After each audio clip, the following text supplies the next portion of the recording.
You can't have guns. You can't have guns. You can't walk in with guns. It is a very unfortunate thing. Those are not my words. Those are not the words of former President Barack Obama. Those are not the words of Joe Biden, who Republicans said would take away their guns for years. You can't have guns. So what Donald Trump just said moments ago at the White House before departing. He was speaking to the press about the shooting in Minnesota. And, you know, his tone has changed drastically over the past few days. At first, the administration was all in on the cover-up. Kristi Noem, Stephen Miller, they were calling him an assassin, a domestic terrorist. Now, Donald Trump's tone has changed a lot. He's saying, we're going to wait for the investigation to play out. Was justified? Well, you know, we're doing a big investigation. I want to see the investigation.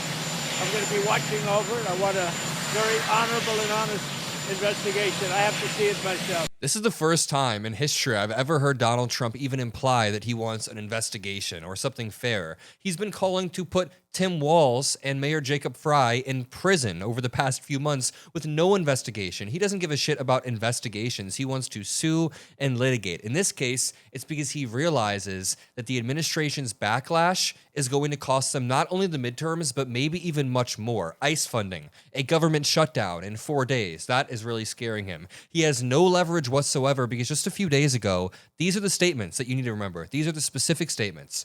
Greg Bovino, the former Border Patrol Commander-in-Chief who has been thrown under the bus, said, quote, "This looks like a situation where an individual wanted to do maximum damage and massacre law enforcement." Think about how much of a back down this is from Donald Trump. He is now saying, we're going to wait for the investigation. There is a big investigation that's ongoing. After he had his goons go all in on covering up this execution. Quote, "This looks like a situation where he was inflicting maximum damage." Quote, "This individual committed an act of domestic terrorism. That's the facts," said Kristi Noem about an hour after this video surfaced, before the investigation that Donald Trump is so keen on talking about even started.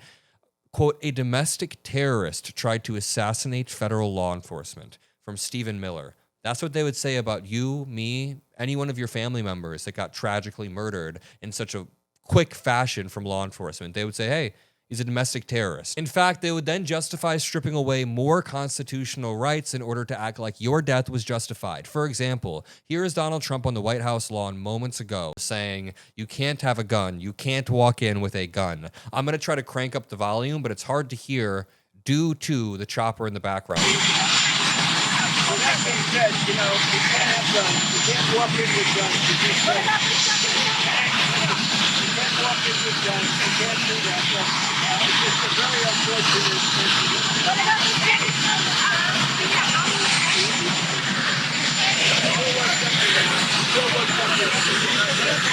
I'm going to try to boost up the volume so you can hear how un-American our president is acting. You can't have guns. You can't walk in with guns. Imagine for a moment if President Obama had said this, if President Biden had said this. Conservatives' heads would explode. They would be curled up in a ball, puking all over themselves. The worrying part is, this is a line that's been repeated by the administration over and over, that you can't walk to a protest with loaded weapons. I'm sorry, but multiple J6ers had loaded weapons. Many different right-wing militias hold protests with loaded weapons. That is a part of America. I have always taken the liberal position that, hey, we need to minimize the amount of people who die from gun violence by making sure people are well-trained, people don't have access to guns if they have certain conditions that make them more violent, and that we are being responsible with how we sell and transfer arms in America. We should minimize the amount of deaths.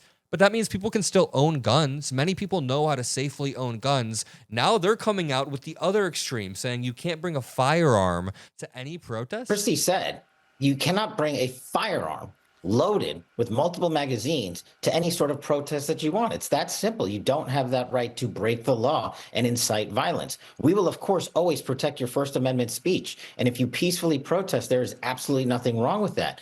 But you have seen a trend here, not just in Minnesota, but across the country. We've seen a trend across the country, all right. Video after video after video of protesters, of U.S. citizens getting disproportionately abused by ICE agents. Maybe these protesters should have guns if they're going to be out there. Maybe ICE agents would think twice. Max Steele says, big shout out to NRA, NSSF, at gun owners, and at gun rights and gun policy. Y'all never thought the leopard would eat your face. Now the president that they helped elect is saying you can't have guns.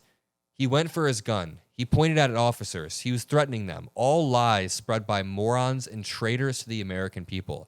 The Second Amendment was written to protect the American people from tyranny using force. Also, I just want to note, as Natasha points out here, shifting the conversation to guns and the Second Amendment distracts from more reasonable questions about the actions of the agents and the lead up to the fatal shooting. Like, number one, why did the agents in the first place push down another individual who didn't appear to be interfering? Just some woman standing on the side of the road, as they tell people to do. They tell you you can exercise your constitutional rights. Come out, you can protest, we're not going to get angry. People come out and protest and they pepper spray, they tear gas. So people begin to film. They begin to legally observe and bring weapons and then keep those weapons holstered. And then ICE agents continue to escalate. So people stand on the side of the road and ICE agents still push them over. People try to help that person pushed over and they get executed for it. Natasha then goes on to ask, why did they spray someone point blank who appeared to be assisting someone else at the time? She then asks, what role did their tactics play in escalation? These are all amazing questions that will likely be answered this Friday as Judge Schlitz, the chief federal judge in Minnesota,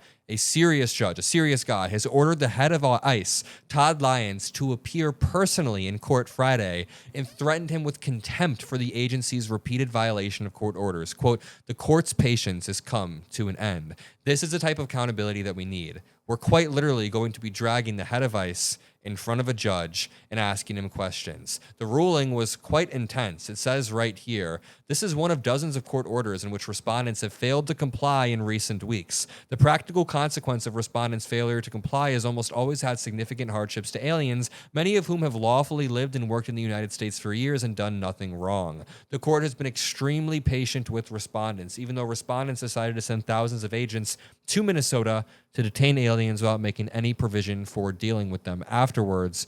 And then it gets more intense. The court's patience is at an end. Accordingly, the court will order Todd Lyons, the acting director of ICE, to appear personally before the court and show cause why he should not be held in contempt of court. I want this to happen to everybody. Kash Patel, Kristi Noem, Pam Bondi, J.D. Vance, Stephen Miller, most of all. Even Greg Bovino, despite him going into retirement right after Donald Trump discharged him. You know, Donald Trump replaced Kristi Noem and Greg Bovino with, right now, Tom Homan. Tom Homan is supposed to go there and calm tensions. I just don't believe it. We are going to continue to push back against this every single day. Make sure you drop a like and subscribe to the Adam Mockler feed. I'm doing some travel later this week, so after this past few intense days, I know it's been intense for everybody on the ground in Minneapolis. Thank you to all the protesters who have been watching and emailing. It's been intense for everybody watching at home, not only in the U.S., but across the globe. We will continue to push back. I love you all. See you in the next one, and peace out.